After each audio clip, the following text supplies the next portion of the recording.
Irmãos, muito bom dia. Quero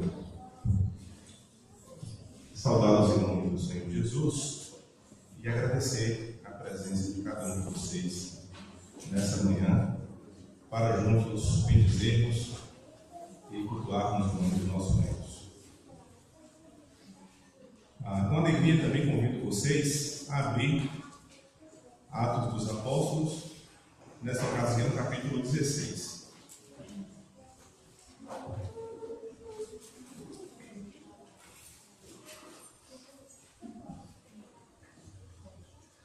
Hoje nós vamos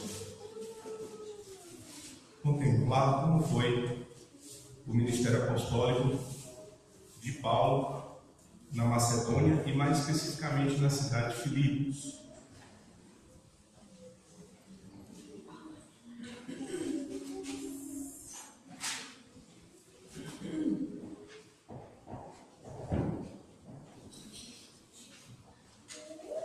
Irmãos, nós não vamos ler todo o texto agora, porque é extenso. Vamos analisar aí de 11 até o versículo 40.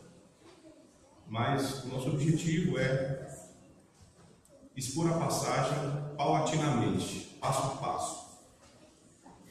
Mas para fazermos a oração, vamos ler a chegada dos missionários na cidade de Filipos, versos 11 e 12. Diz assim a palavra do Senhor. Partindo de Troade, navegamos diretamente para Samotrácia e no dia seguinte para Neápolis. Dali partimos para Filipos, na Macedônia, que é colônia romana e a principal cidade daquele distrito. Ali ficamos vários dias. Vamos orar e vamos pedir a Deus que nos ajude a entender sua palavra e aplicá-la devidamente. Senhor Deus, nosso Pai, louvamos o Teu nome por essa manhã que passamos na Tua presença.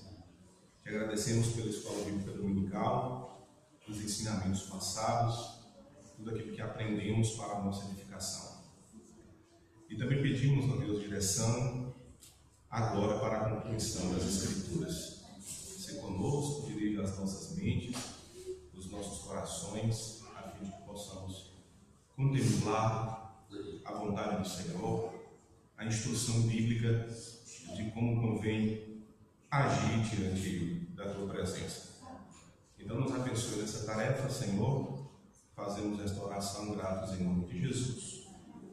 Amém. Ok, então, em toda essa passagem de 11 a 40, nós estamos aqui diante da tarefa missionária de Paulo e Silas na região da Macedônia. Em primeiro lugar, em que eles exercem ministério é na cidade de Filipos, como nós vimos aí na leitura desses dois primeiros versículos. Irmãos, todo esse texto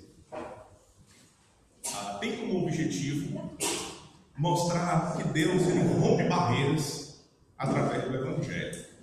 Hoje nós vamos contemplar 3 conversões. E depois de contemplarmos essas conversões, nós vamos observar como Deus em Cristo pôde unir pessoas diferentes numa mesma comunidade, na igreja de Jesus Cristo. Em Cristo Jesus, Deus rompe barreiras. E Lucas tem esse objetivo porque naquela época os gentios eram considerados a escória da sociedade. Nós, os gentios,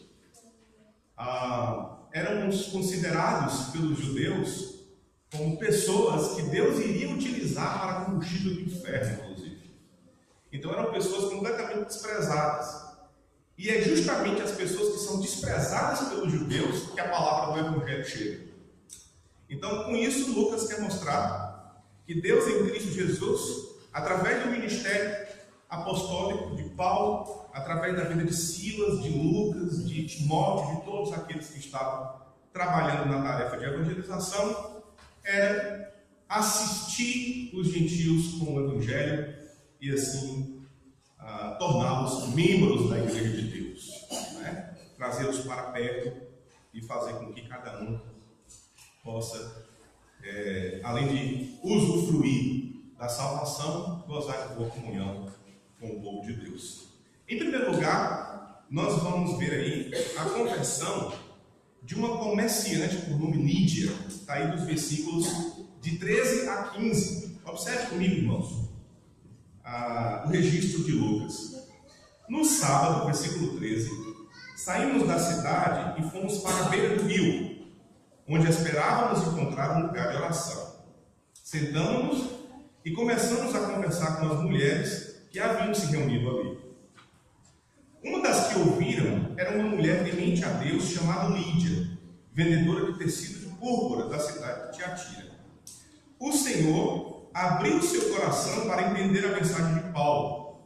Tendo sido batizada, bem como os da sua casa, ela nos convidou dizendo: se os senhores me consideram uma crente no Senhor, venham ficar em minha casa. E assim nos convenceu. Finalzinho do versículo 15. A gente sabe que houve muitas conversões ali na cidade de Filipos, mas o apóstolo Lucas, destaca apenas 3 para mostrar aquilo que no início eu comuniquei para os irmãos, né? Que o evangelho ele chega para aquelas pessoas desprezadas. E a primeira pessoa que Lucas registra como convertida é uma mulher por nome Lídia, lá na cidade de Filipos. A gente sabe, irmãos, que Filipos recebeu esse nome por causa de Filipe da Macedônia, pai de Alexandre o Grande. Depois se tornou uma colônia romana, e a gente vai ver nessa descrição aqui que de fato Filipos era uma colônia romana, porque haviam magistrados, uma espécie de governantes lá naquela época, que podiam estabelecer sentenças com autorização do governo. Tá bom? E essa Lídia, conforme diz aí a palavra de Deus, vinha da cidade de Tiatira. E Tiatira ficava na região da Ásia, embora ela estivesse ali na Macedônia, ela vinha da região da Ásia, era asiática nesse sentido. E Lídia se especializara em ter sido tratado com uma cara tintura de cor púrpura. Naquela época isso era muito caro.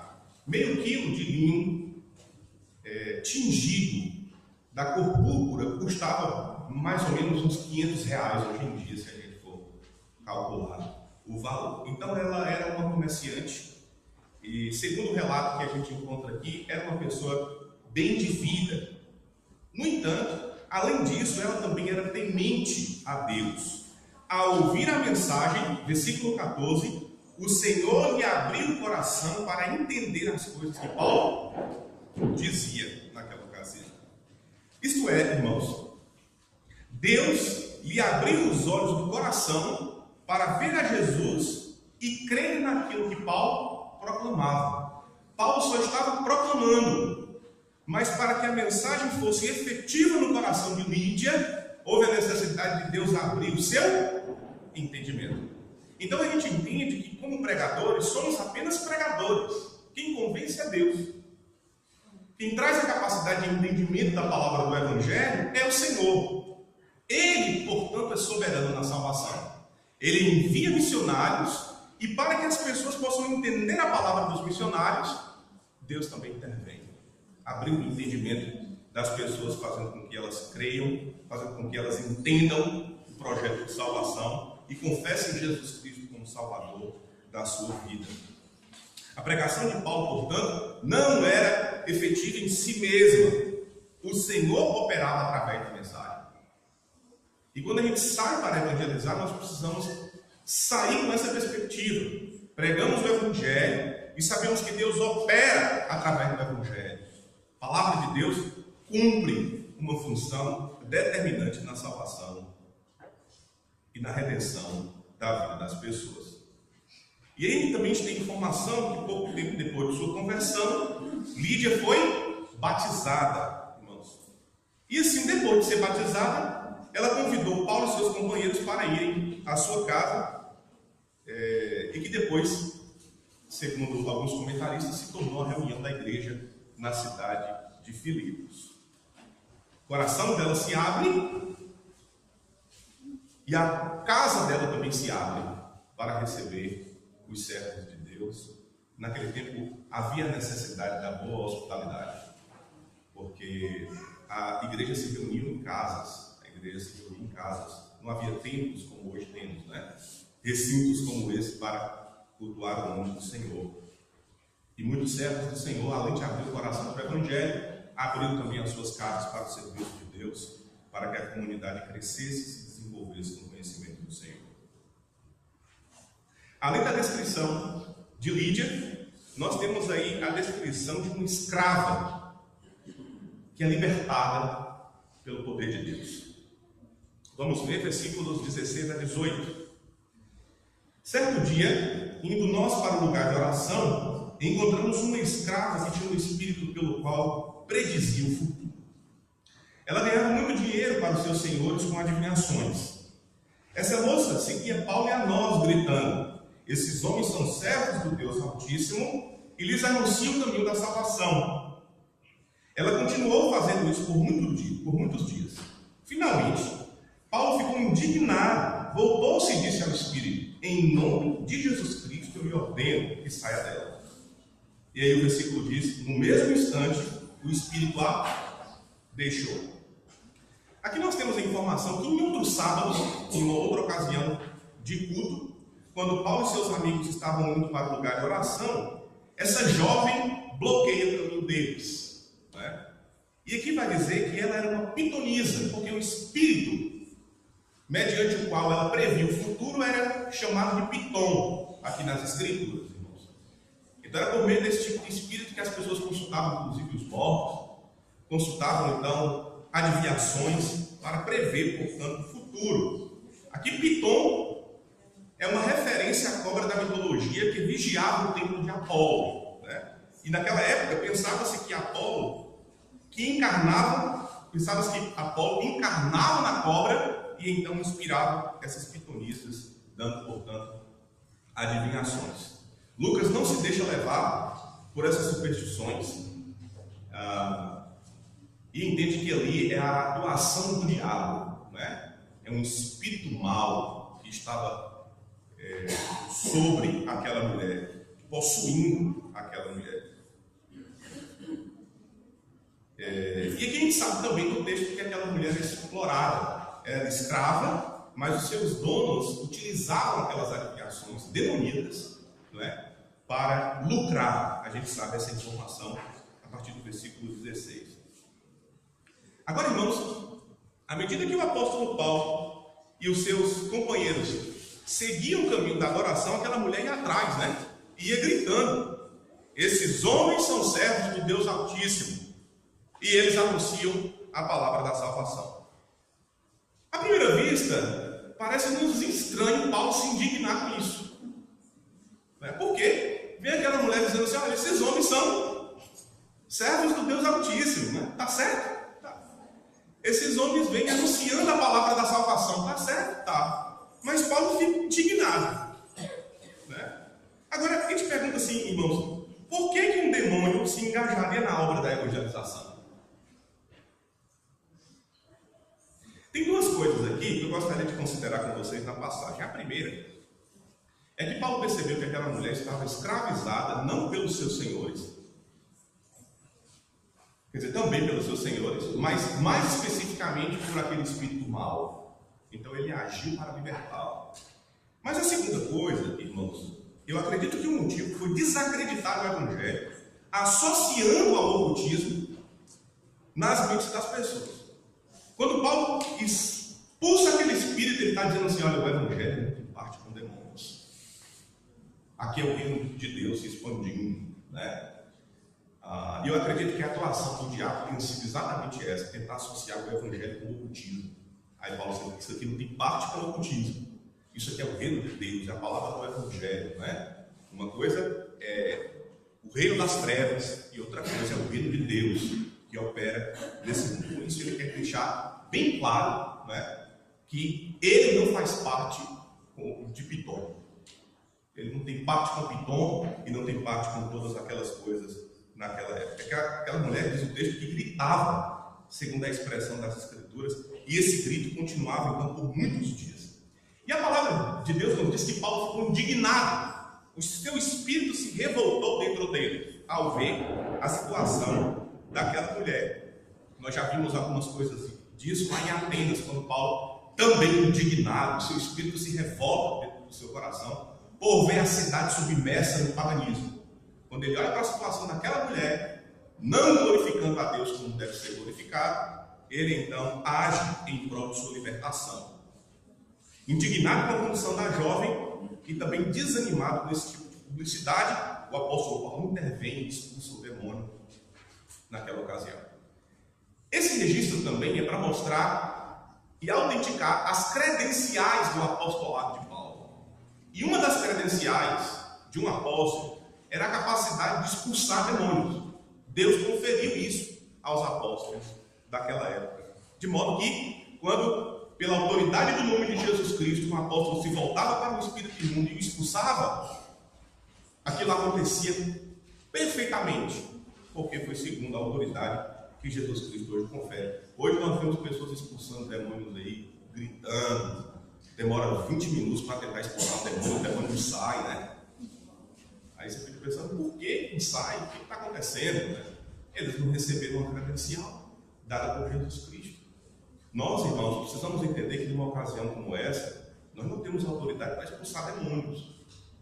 Isso foi dado aos apóstolos, né? Hoje, o que nós podemos fazer? O que a gente vai fazer numa situação como essa? Dar um golpe de judô na pessoa? Né? Tem muita gente que pega pelo cabelo. A gente precisa entender que tem uma pessoa ali.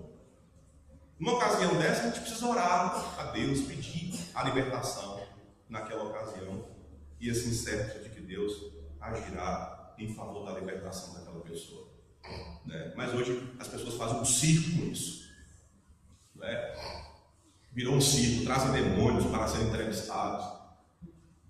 Literalmente, irmãos, o fundo do poço é o que nós estamos enxergando, infelizmente, nos dias atuais. É claro que demônios operam na vida das pessoas hoje em dia, mas isso circunstancialmente.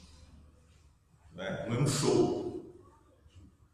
Em muitas ocasiões, nós enfrentamos situações como essas, né? E rogamos a Deus para que seja misericordioso com a pessoa que está passando por uma situação como essa. Apesar de Lucas não se referir explicitamente aqui à conversão daquela escrava, o fato de sua libertação estar entre a conversão de Lídia e a conversão do carcereiro, Lucas quer levar o leitor a entender que ela também se tornou membro da igreja de Filipos, que ela foi liberta e obviamente se associou à fé em Cristo Jesus. Conversão de Lídia, conversão da escrava, e agora a partir do versículo 19, nós temos a conversão do carcereiro romano.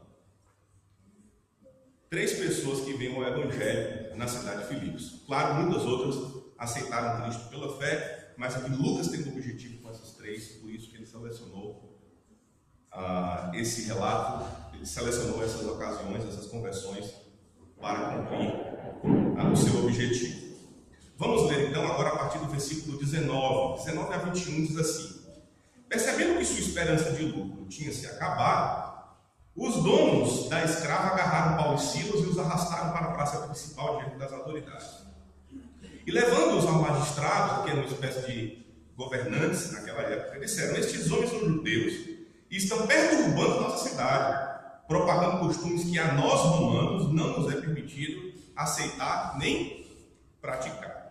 A libertação da jovem foi demais para os seus proprietários, né?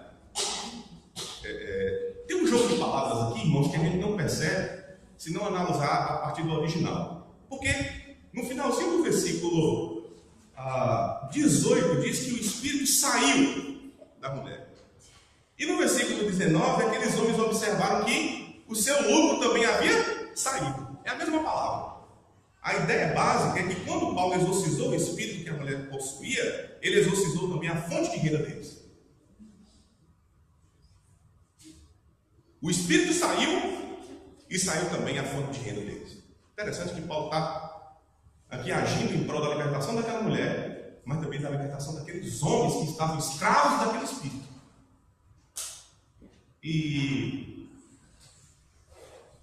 Mas eles, gananciosos, né, não quiseram dar ouvir a palavra do Evangelho. E então, olha o que eles fazem, diz aí o texto, irmãos. E os proprietários da escrava arrastam Paulo e Silas para a praça era um lugar chamado Ágora. Naquele tempo era assim que se fazia. Um condenado era levado publicamente, vinham os magistrados, observavam a ocasião, então estabeleciam a sua sentença. E é interessante a acusação dos pretores aqui.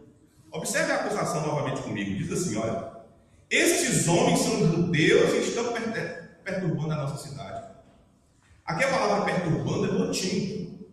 Eles acusaram aqueles homens, Paulo e Silas, de estarem promovendo o motim. E naquela época o governo romano não aceitava o motim. Eles estavam sob a Pax Romana, né? Então eles alegam o motim de Paulo e Silas naquela cidade. E a segunda coisa que eles alegam é que estavam propagando costumes a nós romanos que não nos é permitido aceitar nem praticar. Ou seja, oficialmente o cidadão romano não podia praticar nenhum culto estranho se não fosse sancionado pelo governo. Havia César, que devia ser adorado, mas qualquer tipo de outra adoração devia ser sancionado pelo Estado. Então eles acusam Paulo e Silas em duas coisas aqui para que eles possam ser restringidos na pregação do Evangelho. Mas mal sabiam que eles estavam presos, né? E não Paulo.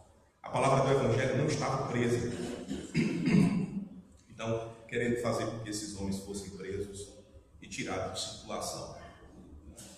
Então, os pretores, ou seja, os magistrados, ordenaram que eles fossem açoitados publicamente. Aqui a palavra açoitados quer dizer literalmente ser fustigado com varas. É um açoite diferente daquele que Jesus Cristo sofreu na sua paixão. Aqui era vara, de modo que ficava apenas o vergalhão e não arrancava a carne, como no açoite de Jesus Cristo. Mas isso era intenso na vida dos apóstolos, né? Diz aí, olha, irmãos, versículo 22. A multidão ajuntou-se contra Paulo e Silas, e os magistrados ordenaram que eles tirassem as roupas e fossem açoitados. Depois de serem severamente açoitados, foram lançados na prisão. O carcereiro recebeu a instrução para vigiá-los com cuidado. Isso aqui torna o texto interessante, porque a ordem que o carcereiro recebeu era vigiá-los com cuidado. E a gente sabe o que vai acontecer lá na frente. O terremoto providencial iria libertar Paulo e Silas. Tendo recebido tais ordens, versículo 24, ele os lançou no cárcere interior e lhes prendeu os pés no tronco. Então, depois de serem açoitados, Paulo e Silas foram levados à prisão, conforme diz o relato aí, para cada um de nós, né? Irmãos, aqui nós estamos observando que, em meio ao trabalho evangelístico, há oposições, né? As pessoas vão agir contra a Igreja de Deus enquanto ela estiver pregando a mensagem do Evangelho. Mas o interessante é que Deus é conosco, né? Deus era com os servos seus do passado e é também conosco. Olha o que acontece no versículo 25. Por volta da meia-noite, Paulo e Silas estavam fazendo o quê? Orando e cantando hinos a Deus, e os outros presos os ouviam. Diz o relato. Com tantos sofrimentos, com as costas fustigadas e os membros doloridos, Paulo e Silas, por volta da meia-noite, estavam orando e cantando louvores ao Senhor. Muitos de nós talvez resmungariam, né? Chateados da vida, por estarmos presos, mas Paulo e Silas estão lá cantando, louvando, engrandecendo o nome de Deus à meia-noite. O carcereiro está dormindo, né? E Paulo e Silas estão acordados para louvar e engrandecer o nome do Senhor. Então, de repente, diz aí, os alicerces da prisão foram abalados por um terremoto, né? Versículo 26. Imediatamente todas as portas se abriram e as correntes de todos se soltaram. Então, com aquele terremoto, irmãos, as cadeias se soltaram. Eram frágeis naquele tempo, não havia tanta consistência como hoje é o sistema carcerário, né? Então, com um abalo sísmico ali, as cadeias se abriram e o carcereiro acordou, né? Acontece um terremoto, o carcereiro acorda. O que está acontecendo?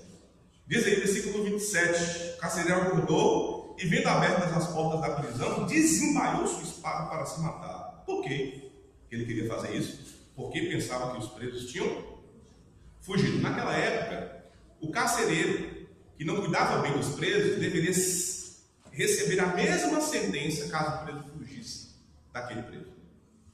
Né? Por exemplo, se aquele preso fosse sentenciado a ficar 20 anos preso, o carcereiro é que devia tomar o lugar dele caso o preso fugisse. Né? Ou a morte, por exemplo, o carcereiro é que devia então pagar. Isso era uma humilhação, né? E que no final, obviamente, se decorria em morte. Por isso que ele tentou contra a sua própria vida, conforme diz o texto, porque seria responsabilizado aí pelas fugas. Irmãos, eu imagino aquela cena, o apóstolo Paulo dentro do cárcere, e o cidadão fora lá, perto da sua casa, tentando se matar. Eu acredito que muitos, naquela situação, diriam assim, que se mate e que morra, né? Mas o apóstolo Paulo foi extremamente misericordioso. De lá de dentro da prisão, ele deu um grito, versículo 28, veja aí. Paulo gritou, não faça isso, estamos todos aqui. Então deu um grito, a fim de acalmar o coração do carcereiro. O carcereiro então pede uma luz, diz o texto aí, para os seus servos, e entra, portanto, lá no cárcere, trêmulo, prostrando-se diante de Paulo. Traz os dois para fora e pergunta, versículo 30, senhores, o que devo fazer para ser salvo? A gente não sabe especificamente, irmãos, como é que o carcereiro ouviu a respeito da salvação através de Paulo e Silas. Talvez ouvindo a pitonisa, né? Ou ouvindo o próprio Paulo e o próprio Silas naquela ocasião. No entanto, a gente entende aqui que ele, convicto do seu pecado, por tentar tirar a própria vida, ele prostra-se diante de Paulo e Silas e pergunta o que pode fazer para ser salvo. Ele sabia alguma coisa a respeito do caminho da salvação, mas era necessário ouvir da boca ali agora de Paulo e Silas para determinar o que precisava fazer. A ideia é que ele precisava crer pessoalmente no Senhor Jesus para ser salvo. Vê aí no versículo 31, eles respondendo: creia no Senhor Jesus e serão salvos você e os da sua casa. É interessante que o primeiro versículo do capítulo 15 diz assim: alguns homens desceram da Judéia para Antioquia e passaram a ensinar aos irmãos: se vocês não forem circuncidados, como é o costume ensinado por Moisés, não poderão ser salvos. E agora o apóstolo Paulo, em extremo contraste, diz assim: creia no Senhor Jesus e será salvo. Então é no que Cristo fez, e é crendo no que Cristo fez que há salvação, não naquilo que a gente faz, nem naquilo que a gente deixa de fazer, porque o que Cristo opera perfeitamente para a nossa plena salvação.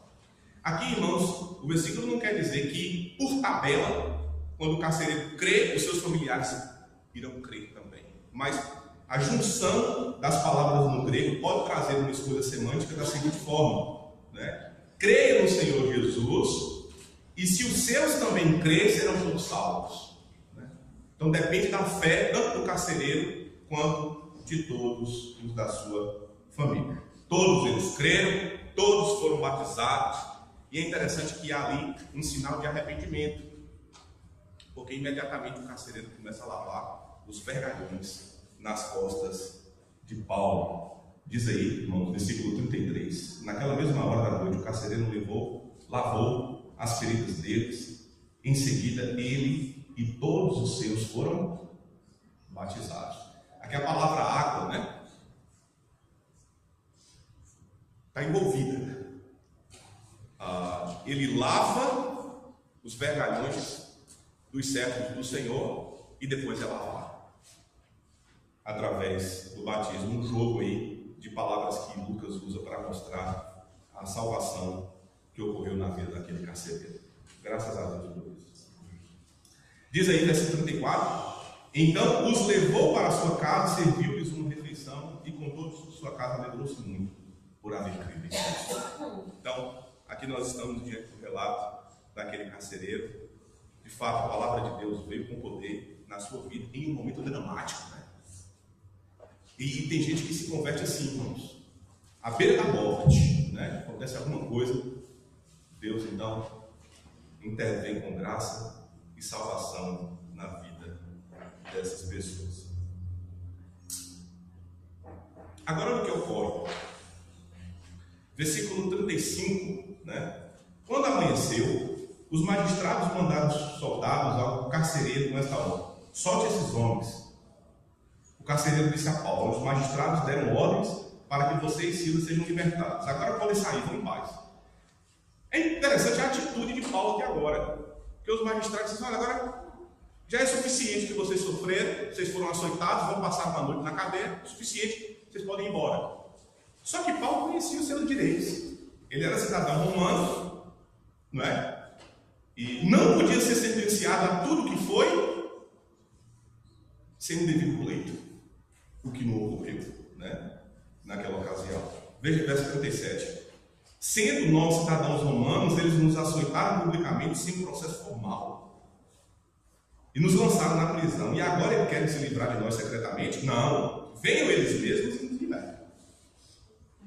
Interessante aqui a atitude do apóstolo Paulo. Ele se recusou a sair de lá até que as autoridades viessem e pedissem desculpas, irmãos. A ideia aqui é que Paulo interviu para que aquelas autoridades colocassem em prática a justiça para a qual Deus as separou. Nós no mundo também devemos agir assim, em benefício da justiça, em benefício de que a coisa correta seja feita através da nossa intervenção na sociedade. Veja agora a conclusão da passagem, a partir do versículo 38. Os soldados relatam isso aos magistrados, os quais, ouvindo que Paulo e Silas eram romanos, ficaram atemorados, né? Porque não se podia fazer assim a um cidadão romano. Vieram para se desculpar diante deles e, conduzidos para fora da prisão, pediram-lhes que saíssem da cidade. E depois de saírem da prisão, Paulo e Silas foram à casa de Lídia, retornam, né? Aquele local que se torna agora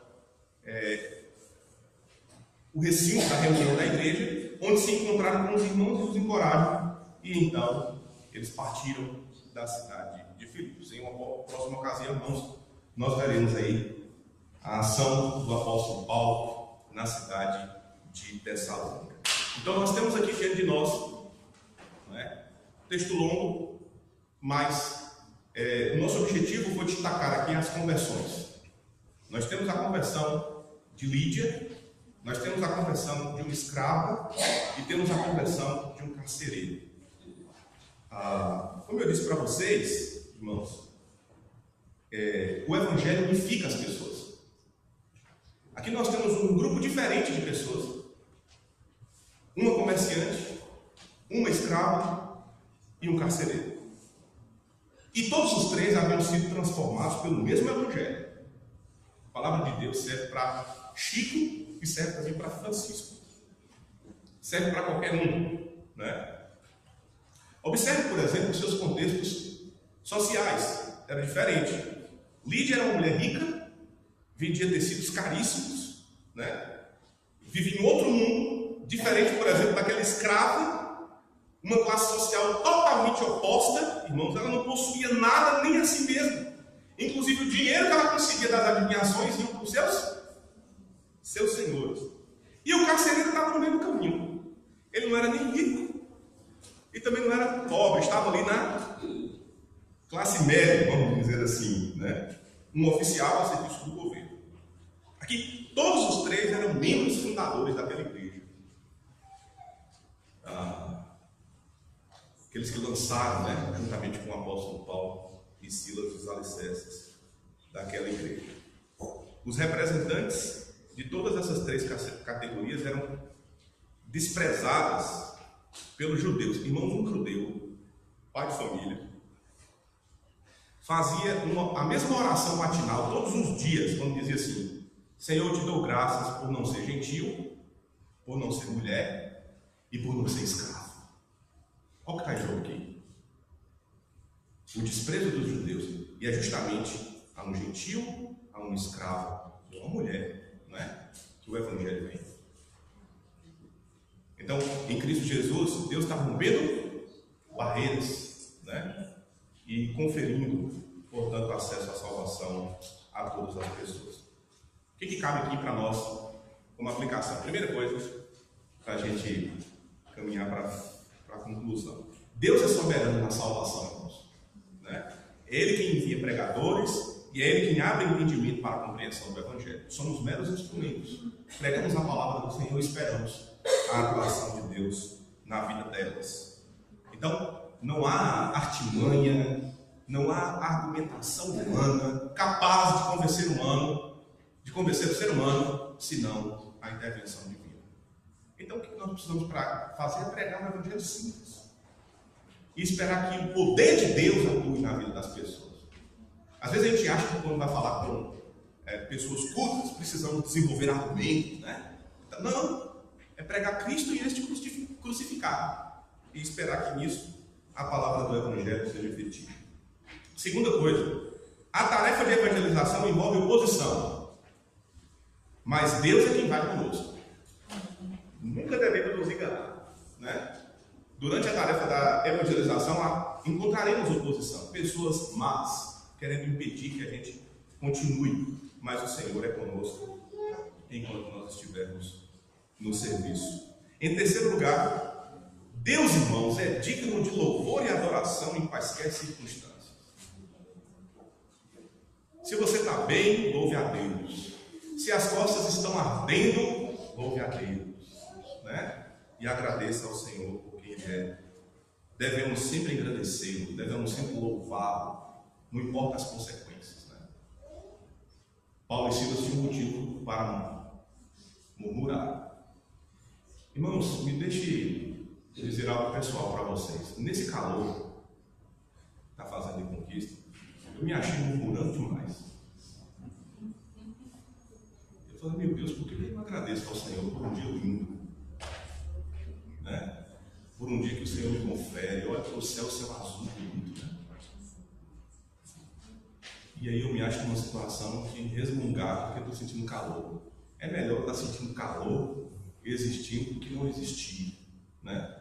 Servindo a Deus dentro da perspectiva da glória do Senhor.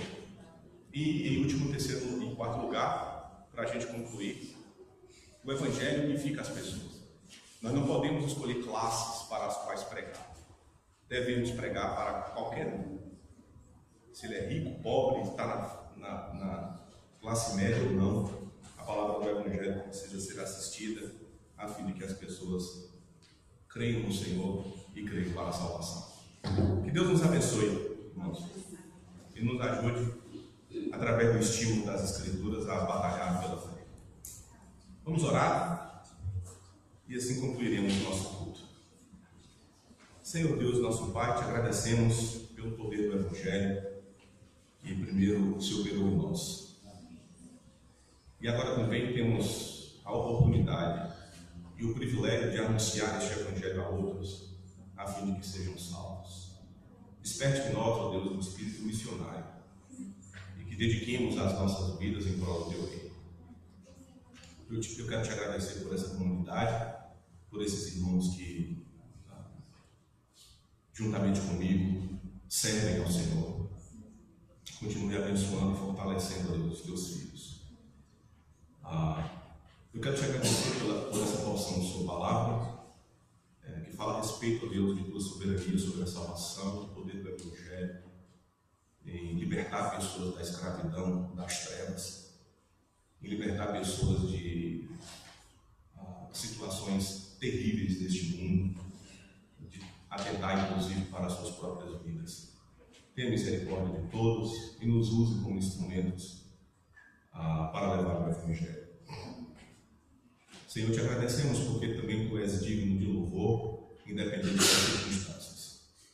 Então desperte também esse senso de adoração, desperte em nós, ó Deus, a alegria de estar na tua presença e te dizer muito obrigado por porque o Senhor é conosco enquanto estamos aqui e é quem cuida de cada um de nós. Nos leva, Deus, em paz para os nossos lares, que tenham um bom almoço na tua presença, e também nos traga algo mais às 18h30 no nosso culto evangelístico. Abençoa o teu povo, ser conosco, e assim seremos abençoados. Fazemos esta oração, gratos em nome de Jesus. Amém. Com essa oração, irmãos, nós concluímos o nosso culto.